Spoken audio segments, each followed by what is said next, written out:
Hello everyone. Hello. I'm Tony. And I'm Tally. And we are the Lazy Book Lovers. This is a podcast for book lovers who procrastinate about reading and have never-ending to-be-read piles. Today we're going to add to your ones, and hopefully not ours, but probably. So we are doing upcoming books that will be released. So this is traditionally published books. When there's no indies in this list, as far as I know. So this is publishing house publishing published books. When's our next... For this quarter. Our next indies one will be, I don't know, we had one recently, didn't we? Yes, there's probably going to be a couple episodes. Weeks until they'll get another one. Okay, so usually these lists tend to skew quite fantasy heavy, because that's what me and Tony tend to read. Yeah. But I will admit... Have you gone outside of genre? Do you know what? I'm feeling some thrillers for summer. Okay. So I've got a lot of thrillers here, I'm not going to lie. Do thrillers have a summer vibe to you? I don't... Maybe. Are you scared of summer? Maybe you just hate summer. I hate summer so much. Yeah, thrillers do give me summer vibes. I think because they're quite often, no offence to thriller lovers, but why would I say no offence to thriller lovers? For me, they're quite often head empty. Right, okay.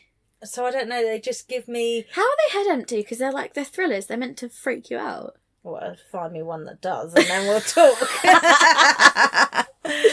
I'm forever trying to find what I like in thrillers, and I'm, Yeah, you have specific requirements. Yeah, I mean, when I first started reading again properly, it was to read thrillers, and then I burnt myself out, and since then I'm like, about a lot of them.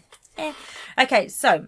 All right, shoot. First one on my list comes out, or has come out, on the 18th of June. So technically this should have been our last trad one, but whatever. And this is The Midnight Feast by Lisa Foley.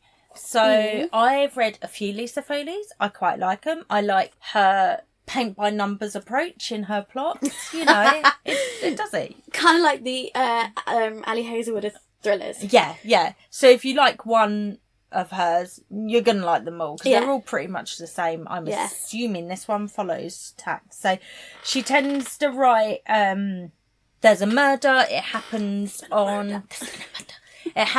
like during a party or during a wedding or whatever, and you follow loads of different characters. Okay, love it. So very marpley. Yeah, and then at the end there's usually a reveal. Okay, I like a good reveal. So this follows the opening night of a manor, which is a luxury resort. Of course. There's a... Honestly, thrillers suspicious of rich people. Always rich people. But it says, under the burning midsummer sun... Oh, so that's why it's a good summer one. Darkness stirs. Old friends and enemies circulate among the guests. And then someone dies. And the girl boss, the husband, the kitchen help, the mystery guest. Everyone's got a secret. Everyone's got an agenda. But not everyone will survive the midnight feast. Dun, dun, I love it. dun. It's going to be a great audio, I know. Yeah. That's it. Done. Oh, yeah, I know it. Yeah. Especially if they have is it multiple POV? It probably doesn't say, does it? Yeah, her books are always multiple POV. Oh, yeah, then maybe multiple narrators. Yeah, so The Hunting Party is one of hers, which I really enjoyed. And I remember that one. What's that other one? One by one. One of the other ones. You're on a thing where you Yeah, I already moved on. Oh, sorry. My bad. The Hunting Party, The Guest List, The Invitation. Right, yeah, I remember these. Okay. The Paris Apartment is the next one I want to read. That was her most recent book in 2022, and I've still not read it. But anyway, this, is what it is. Right, next. Don't ask questions. Just, I want to read it. Do with that information what you will. Eventually. Okay, so our first fantasy, so this came out on the 2nd of July, and it's called The Night Ends With Fire by KX Song. And this is a fantasy set in... it doesn't say here. I think it's like a ancient Chinese world, if my memory serves, okay? I do have a shit memory. Caveat. As the very future of the three kingdoms hangs in the balance, Mei Lin will need to decide who to trust. Prince Sky, her commander, who inspires her respect and love, the sea dragon Spirit, which has the power to grant her an impossible magic, or an infuriating enemy prince who makes her question everything she once knew about her kingdom, her loyalty, and her own heart. Oh my god, so there's a war and she disguises herself as a boy to take her father's place. Mulan. Yeah. And then it ends with raised to obey, destined to rebel. And as far as I can see, this is a standalone, which is rare. Mulan ran so she could walk. Yeah. Did you know, so you probably are aware, but like Disney have loads of straight to video like sequels to these films. Yeah. So my son watches them all and he watched Mulan too, and it was like the worst thing I've ever seen in my life. I think well, no exaggeration, but it was terrible. Little Mermaid 2 is meant to be pretty Oh, tragic. yeah. Only one I will stand by, which is controversial opinion sometimes. Lion King 2. Lion King 2. Is that, what's that called? Simba's Pride, is it? No, maybe. Yeah, my son's watched that though. He likes that. I love Lion King 2. Lion King 2 is just, I had Kiana and Kovu. I'm not saying the names right. Kovu is definitely the boy. Can't remember the girl's name. Kiana and Kovu, teddies that roared. I loved Lion King 2. And every now and then a TikTok will come up where it's like, if you know, you know. And it's like the song they sing when they kick Kovu out. Deception. Oh. Disgrace. There's a... Sorry, I've totally derailed this. There's a TV show called The Lion Guard. And it's, yeah, I know. It's based around them. And my son loves that. He watches that so much. They've all got tattoos, like they're branded, and I'm like, that feels a bit odd. Yeah, I don't know how I feel about the new one that's coming out that's like Scar's redemption arc. I'm not sure how I feel about Stop it, just leave write it a alone. new story. Yeah. Right, Masquerade. Anyway, sorry, I derailed that so much. Masquerade by O.O. Sangoyomi. And this is a historical... I think it's fantasy leaning, and it's so hot in here. It's so hot in this room. It is a reimagined pre-colonial West African setting. Right. That's and it's a lyrical tale of a woman's fight for freedom and self-discovery in a patriarchal society. Interesting. So it's loosely based on the myth of Persephone. Why so many Persephone retellings? So I think I've got a couple on this list, you know. Why are we not done with this? I wonder what's about the Persephone story that people gravitate towards. I think they just have the hots for Hades. Wait, not Hades. Yeah, Hades is with Persephone, isn't it? Yeah. Oh, maybe we can blame Disney for that too. Yeah, I mean, I didn't want to say, but we all watched that at a formative time, I'm sure.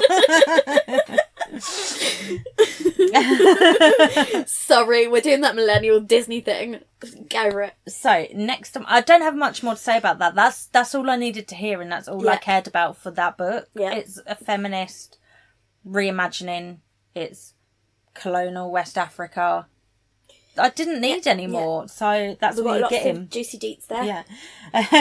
So next, I don't know if I said I think we're going insane with the heat. Do you know what? Yeah, I'm not rushing to get the fan on or anything. That came out on the 2nd of July, so it's actually out. Well, it'll be out by the time you listen to this, and it's out for us as well. Dun, dun, dun. So that was no point in me saying that. Right. So, sorry. This is a book, obviously. Oh my god. Guys, you know what we've got for you on our book podcast? A motherfucking book. We've got a book. Just bringing you all the surprises. Anyway, sorry, carry on. This is by Peng Shepherd, and I've not read anything by Peng Shepherd, but I have both of their previous books on my TBR because I want to read them. So I should fucking read them. So the older books are The Book of M and The Cartographers. I want to read them. Why haven't I? I don't know, but I'm adding a new one onto my list as well. I feel like I remember you talking about them as The well. Cartographers, yeah. Oh, that was an anticipated release of mine like 2 years ago. So this came out on the 9th of July, and it's a dystopian thriller, which... So this is about a woman who wins a chance to rewrite every mistake she's ever made again and again until she gets a happily ever after. But what is the price of a perfect life? So she's just turned 45. Her life is in shambles. Her career is stagnant. Her marriage is imploded. Her teenage daughter grows more distant by the day. She's convinced she's missed her chance at everything: romance, professional fulfillment and adventure, and is desperate for a do-over. And then she's selected to star in a global sensation show called All This and More that uses quantum technology to allow contestants to change and revise their past. So yeah, it sounds a bit like that one that neither of us were overly impressed by, The Midnight Library. Is that what it was called? Yeah. But it sounds more better. More better. A technical term. I don't know, some people absolutely love The Midnight Library. I think I can see how it works really well for people. I think it depends on the type, the spice of depression you have. Yeah. For some people that's going to be like, oh, life's good. For other people it's going to be like, fucking hell. All I did was change my mindset. Oh. And other people are going to be like, yeah, I remember when the doctor told me, you don't need antidepressants, just walk in the sun. Just have a cup of tea in a bath. You live in Malta, you can't be depressed, all right. What do you have to be depressed about? Your life is so much better than mine was at your age. Shut up. Shut up. Next on my list, I'm not speeding through these, it's just I don't really want to just read the big description because... Yeah. No. Sometimes they're just a bit too long. And I used to appreciate the amount of detail, and now I'm going the other way where I'm like, we've overcorrected. I usually just tend to read the bold bit now, and then I'm like, that's enough. You know, we had this while where it was just like quotes from people about what the book yeah, like how the famous people being like, oh, blah, blah, blah. And that was the description. Yeah. We had that for a while. We've now overcorrected the other way. Where every horror was just Stephen King being like, this kept me up at night. Really? Really? Did you really read it? Did your assistant read it? Let's be honest. You're writing 100 books a day and you're also reading these books? Come on now. Yeah. Okay, so next on my list that came out on the 16th of July is the new Silvia Moreno-Garcia book. And I love her. I still need to read some of her books. Now, if you haven't delved into the Silvia Moreno-Garcia universe, she writes in... Make it sound like a cult. She writes in every genre.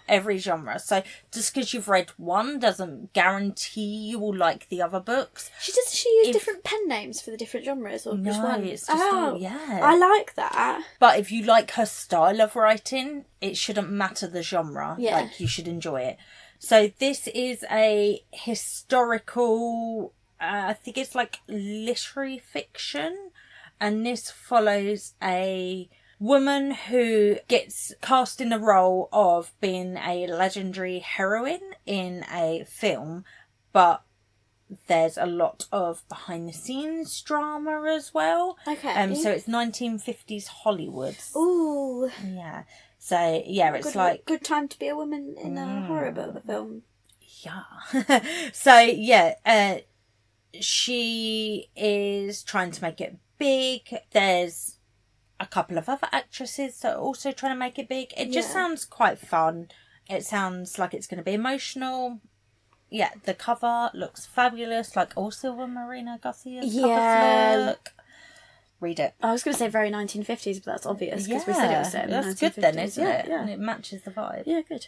The vibe! The vibe! Drink every time we say vibe. Right. No. We'll kill people. Drink just water. Drink water. Have you had any water yet today? Play a water drinking game. While you listen. Here's a horror. Comes out on the 16th of July. You have no concept of what day it is. No, I'm trying to look. What is it now? It's It's already out. Oh, lovely. Oh, wait, I did know it was already out. I Was a Teenage Slasher, and this is by Stephen Graham Jones, who, if you've been around a while, you know I am a huge Stephen Graham Jones fan. So I will literally read anything he writes. But he writes slashers so incredibly well. And he manages to, like, capture these eras of, like, the 80s or whatever. Oh, so perfectly. And this is set in 1989. So I know it's going to be wonderful. A slasher set in 1989, I mean, sold. So it's set in a small Texan town, one of those towns where everyone knows each other's business. Like it's big thing is oil and cotton, and so Tolly Driver is a good kid with more potential than application, and there's a serial killer. That's it. That's all we need to know, really. So it's very much like... So for those who don't know, Stephen Graham Jones is indigenous. I cannot remember. I think he's the Blackfoot tribe off the top of my head. And this is very much... He grew up in Texas, and this is very much based on, like, his experiences growing up in a small town, isolation, etc., etc. And I do find a lot of his books channel indigenous storytelling into it, which I think is why they are so good at horror. And I find the ones when he actively tries to bring an element of his childhood into it, they work so well. Yeah, it just like, gives it that extra bit of depth or something. For a complete, blanket statement, but indigenous people's stories are amazing. Like, they are true storytellers, and the way it gets passed down and just... Well, there's a culture of storytelling that's just different to how ours is. Yeah. Check out the book I just read, Becoming a Matriarch by Helen Knott. Fabulous. If you want a depressing time, go listen to our reading update last week. We talk about that and more. Okay, so this next one I think is going to be one very much for you, if none of the others have been. This one's going to tickle you, I think. Tickle your fancy. So this is the first in a series. It's called Time of Iron, the series. Of course it's in a series. And the book's called Long Live Evil by Sarah Rees Brennan. This comes out on the 25th of July. Her fictional crush is the villain. He's about to meet his match. Ray is a bookworm who prefers fictional men over real-life boyfriends, but her life takes a strange turn when she is trapped by magic inside her favourite fantasy series. Oh, fucking hell. Someone went and wrote it, basically. This has been bandied about the internet for a while. Like, what would you do if you woke up in your favourite story or, like, whatever? So, this is an epic fantasy debut. So, debut as well. Okay. And it has a cast of aristocrats, knights in armour, magic-wielding warriors, sarcastic servants, and one particularly murderous, if annoyingly handsome, bodyguard. Oh, no. I'm fucked. Done. Yeah. That one was specially for you. Yeah, that's it. I've got to read that. Well, I'm done now, Yeah, I've got to have to fucking buy that. I don't have any money till payday. This comes out before my payday. What am I supposed to do? Maybe it'll be on Everand. Maybe. One of the platforms needs to get it. That's just fucking rude. How dare you? Wait, let me derail us for a second. Yeah. Did you see that TikTok trend that went around for a bit on BookTok, one of the nice ones, where it was like, what would you do if you were locked in a room with all your book boyfriends? And someone was like, help! Let me get out! I love and then the caption was like, I love these boys, but they should remain fictional. Yeah. Like, I would literally be killed or something. Like these men are not safe. I'm not the one that's going to turn them from a life of crime. Like, come on. Seems like a lot of effort. Yeah. The Darkling's going to kill me. I can't change him. I can't be asked. I can't even change myself. No. I'm not a chosen one. I'm nothing special. I'm not the girl with, like, pink hair amongst a sea of brunettes. So, I'm going to derail us even further just for a second. Yeah. So at my workplace, they're all normies. Like, how dare they? Well, seemingly normal. Yeah. Or at least they're a different kind of not normal. So anyway, I was talking about how if there was an apocalypse, I think about all the time that I wouldn't survive. Oh, yeah. Because it was in the context, obviously, I had that horrible chest infection, and I've just, like, it's just been hanging around this cough, and I'm like, I would just die if there was an apocalypse or a zombie thing going on. I would die of exposure. I would get a cold and die. I was talking about that. I was like, I think about it all the time, and they were like, really? I was like, yeah, constantly. Yeah, but it's like when you were 6 years old and you looked out the coach window. Thinking about how do I really exist? Apparently these are thoughts not everyone has. I always think, like, sometimes I look at my kids and I'm like, for fuck's sake, because if something like that happens, I'm going to have to give a shit to keep you alive. Yeah. Whereas if it was just me, I would just I could just board up the door, read some books until someone breaks in and kills me. But now I'm going to have to try.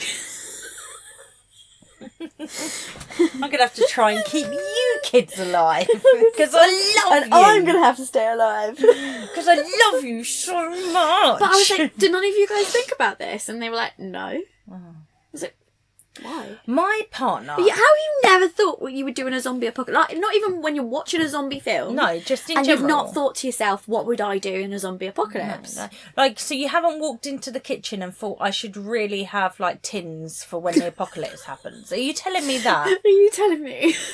Like, do you just live without anxiety? Is this what you do? This is how you live? So... Like, why has nothing happened to you? My partner really struggles with these questions because he's very, like, realist and he can't really deal with my questions. And, like, he doesn't like it when it's, like, he's trying to go to sleep and I'm like, would you still love me if I had tentacles or whatever, you know? Yeah. And very reasonable. I was like, hey, so out of the parents in Bluey, which one would you date? And he's like, and did he not want to play they're this dogs? Game? And I was like, yeah, I know, no, but the question is, which one would you date? And he's like, none, because they're dogs. And I'm like, okay, imagine if you were a dog. Which one would you date? And he's like, what kind of breed am I? And I'm like, you're ruining the game. I will give you my top 5. It just reminds, the TikTok sound, I just want you to stop saying odd shit. I'm like, I will just give you my top 5, okay? And he's like, okay then. So, and I can't. He's like, have you thought about this? And I'm like, constantly. Because people on my work don't think like that. And I'd struggle to make conversation sometimes because that Bluey conversation would have made my fucking day. If someone said that in the office, well, I've been like, I am here for this. Yeah. And why is it Lucky? It's Dad. Because it should be Lucky's dad. Oh, Bandit's all right. Oh, Rad. Oh, okay. Yeah. Anyway, sorry, I derailed that totally. We were just doing too well for time. I've now ruined the time. Carry on.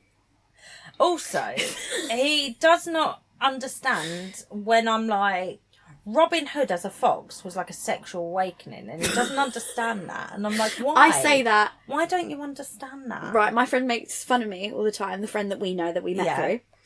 Because I said, Kovu, Lion King 2, we're going back to Lion King 2, Kovu, with a bit where he's like, we'll make a pride all our own. And it's like smash. You were like, I'll pride you. It's like that. The ones like, whose first crush was Teenage Simba? It's like that sound that was it like the Peppa Pig characters or whatever? And she was like, smash. And she's like, what? And she's like, are we not playing that? So I can't have... these are the people I need to talk to, the people that think like this. Yeah, exactly. Like, he's always like, you can't ask me if I have a crush on an animated character. And I'm like, why the fuck not? Just in a hypothetical world where you were also this animated character, would you smash? It's not a hard question. No.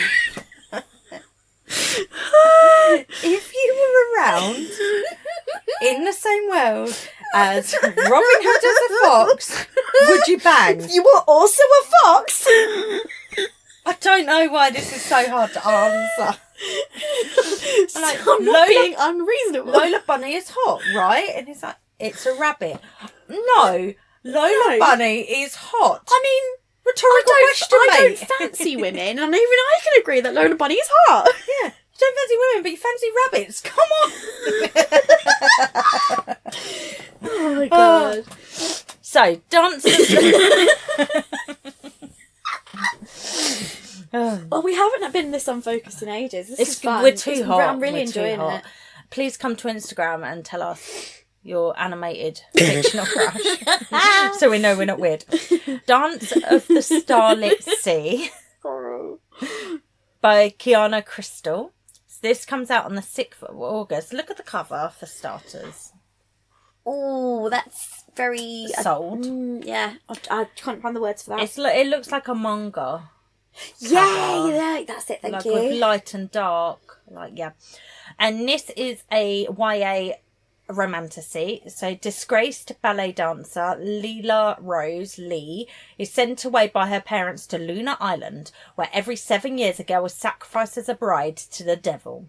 To protect herself, Leela asks the guardianship of the angel who keeps appearing in her dreams, but unbeknownst to her is the devil's servant in disguise. Smash. You know, I was just about to say that too. It's been a while since we've been this off kilter. Well, I'm really hungry as well, so yeah.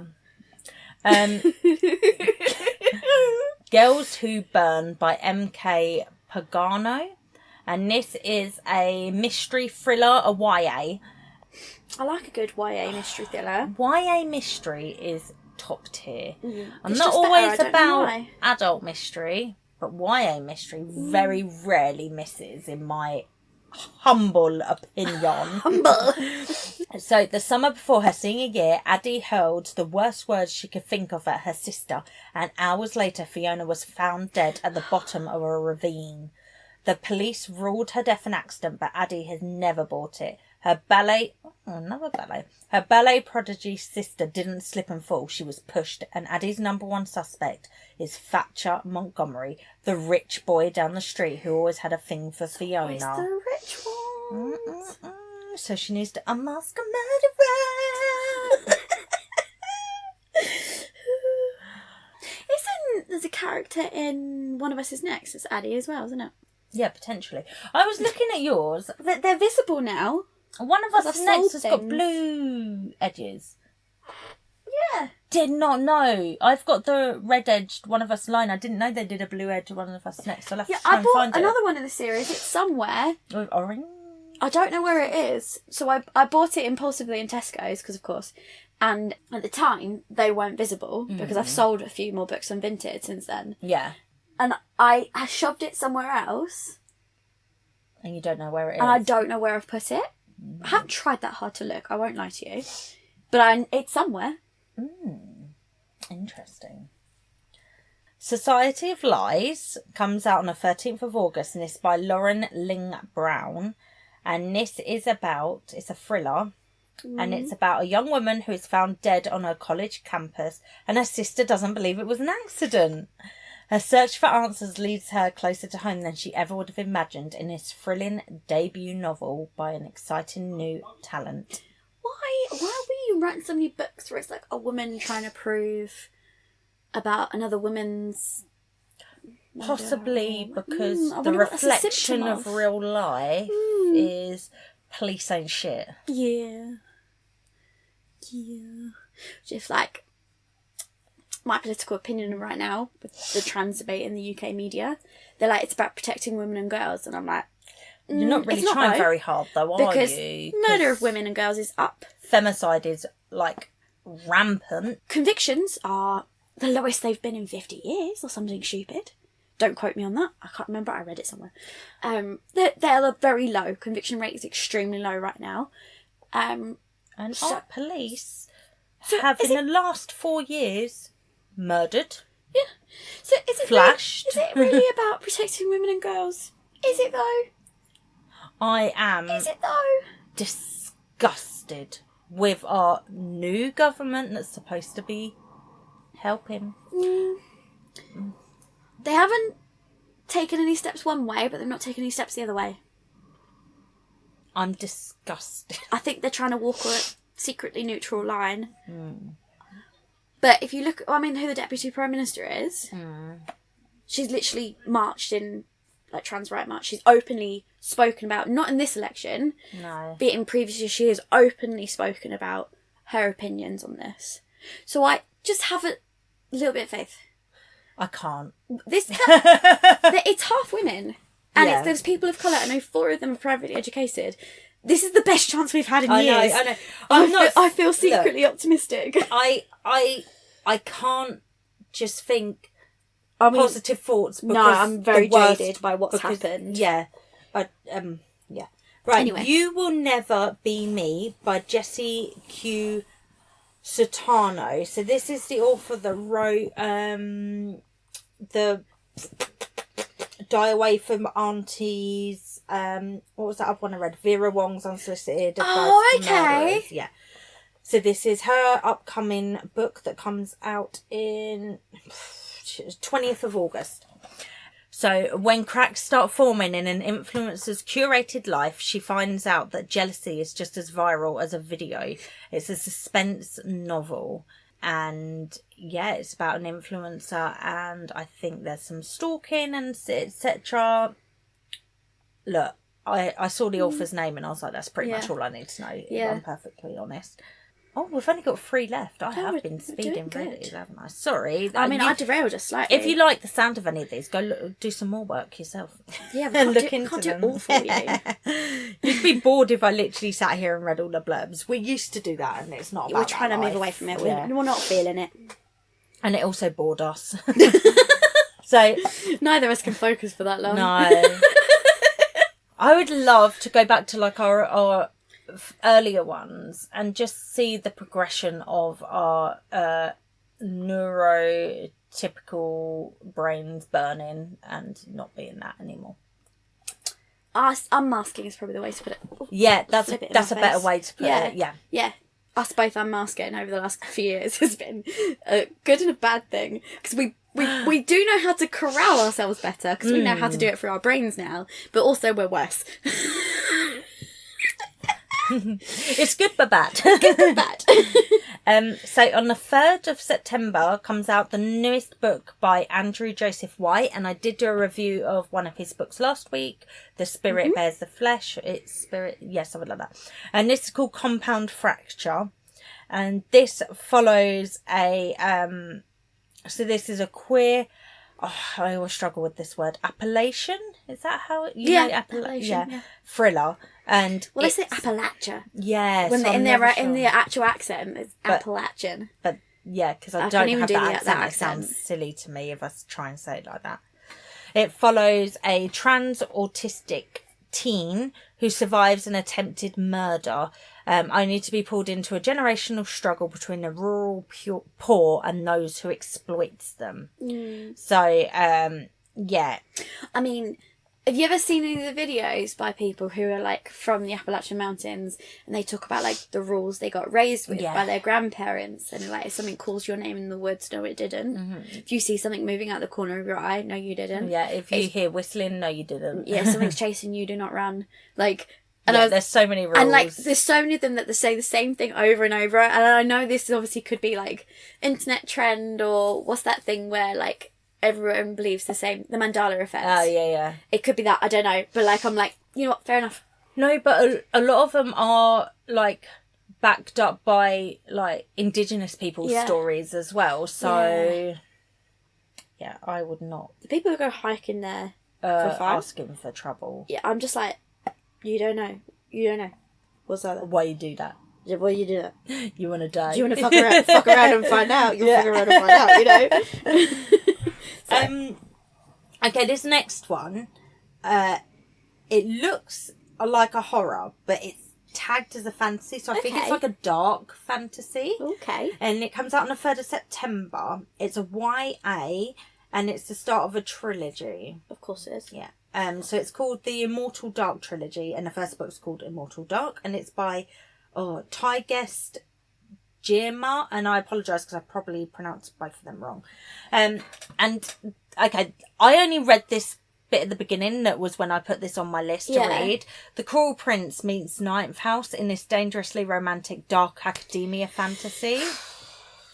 So it follows a lost heiress who has to infiltrate an arcane society and live with the vampire she suspects of killing her family and kidnapping her sister. Oh God, no! I don't need to know anything else. I'm also going to buy that. I also have a lot of similar themes going on throughout these, don't I? Yeah, but look at the cover. It's gorgeous. Oh, I really do like that. And I'm enjoying YA flexing its dark fingers a bit more. And having a bit of a resurgence. We're taking it a bit more seriously at the moment. Yeah. And I think that. The demand for YA to be more adult really ruined YA for a bit. And I'm looking forward to it coming back and being... we need to see publishing houses to accept new adult as a valid genre, and then they have two different purposes then. Yeah, exactly. Because YA should be, you know, like 17, 18, that little kind of starting then. But actually it's for like 13-year-olds. Yeah. So, you know, they need to sort out something. They either need to add one as a new adult, which seems to be the push that should be done, or they need to add like a preteen bit. But I think their best thing they can do is do a new adult. Yeah. Because that's already, like, it does exist as a genre, just for some reason publishing houses are refusing to accept it. Yeah. And it's like the user base who are going, this is new adult, it's not YA, don't let your teenagers read it. Yeah, like when I go in the bookshop and see like ACOTAR in the YA, I'm like, oh no, don't. Please stop. Right, the next one and the last one actually. Oh, we've done really well. List. So this comes out on the 24th of September, and this is a YA fantasy, and it's called The 13th Child by Erin A. Craig. If you're American, I'm sure it's Aaron A. Craig. I don't know where I went. Good job. Don't know. No, because they have Erin. This is the author that wrote House of Salt and Sorrow. That's on I've my had TBR. that book. I read that. Yeah. I've got it. So this follows Hazel, who is a young healer navigating a ruthless court to save the life of the king. There's also some issues with gods with questionable agendas, and she is also the goddaughter of death. Yeah. So she's got a few things going on. It's a busy girl. She's a 13th child. She was promised to one of the gods, and she spends her childhood waiting for her godfather, who is death, to come and take her away. And yeah, it's a romantasy. It's a dark fairy tale. Again, that's all I need to know, really. Yeah. The cover is lush as well. Oh, I do like the covers that are coming out at the moment. I applied for an arc of this, but I was not successful. Well, no, I was not successful for a physical arc, but they said they'll send me a NetGalley widget, which would be good. Compromise. I'm trying to read more digital books, so... That is my 14 books that are upcoming that I really want to read that I probably won't get to for about 9 years. Yeah, well, eventually you'll hear it on a reading update. Can we say when? No. I think at some point we should do an episode where we look at like our first TBR that we ever recorded and see how many of them we've read or whatever. Oh, I think that would be interesting. I think that'd be really because there's quite shaming. a few. No, they are. No, I have faith in us. I don't know. I think a lot of them probably I no longer care about reading. Yeah. I don't know. I have faith. I feel like we eventually get to a lot of them. When did we start this? Like 3 years ago? 2 years ago? This summer? No. We need to check when our anniversary is. We might have missed it already. Because this would have been our third. This summer is our third anniversary. Okay, yeah, so... No, we started publishing in August. I remember we started working on it in July. Yeah, and we published in August. But we're coming up to 3 years. Okay, so... Because we forgot our 2 years. Would we have read them in 3 years? That should be... Maybe can we fit that in for like an anniversary one? We'll have a look at the schedule. Look at the planner. Okay. Anyway, are you interested in any of those books? Yeah. Let me know. Please download, subscribe, leave a review, do whatever you can wherever you listen to your podcast. It would really help us get boosted in the algorithm to find new listeners. Please also, if you want to chat more, we're hoping to build a community over on our Facebook group, which is Lazy Book Lovers Podcast, or on our Discord. All links will be in our description. We'd love to have you over there to chat more about books and to basically hear from you as well, because this is just us talking at you. It's been a one-sided conversation and we want it to be two-sided. Yeah, and if you enjoyed this, we do indie upcoming releases as well. So if you are an indie author or if you're excited about an upcoming release, please go to our website and you can submit it there for us to read on the next And we episode. also do these traditionally published ones once a quarter now as well. Yeah. So we try and do each of them once a quarter. And indies is probably sometimes more frequent if we find enough. Yeah, and or we get submitted if we enough. get submitted some ones, yeah. But definitely try to publish this once a quarter. Yeah. So Bang. we will speak to you next week. Bye, guys. Bye.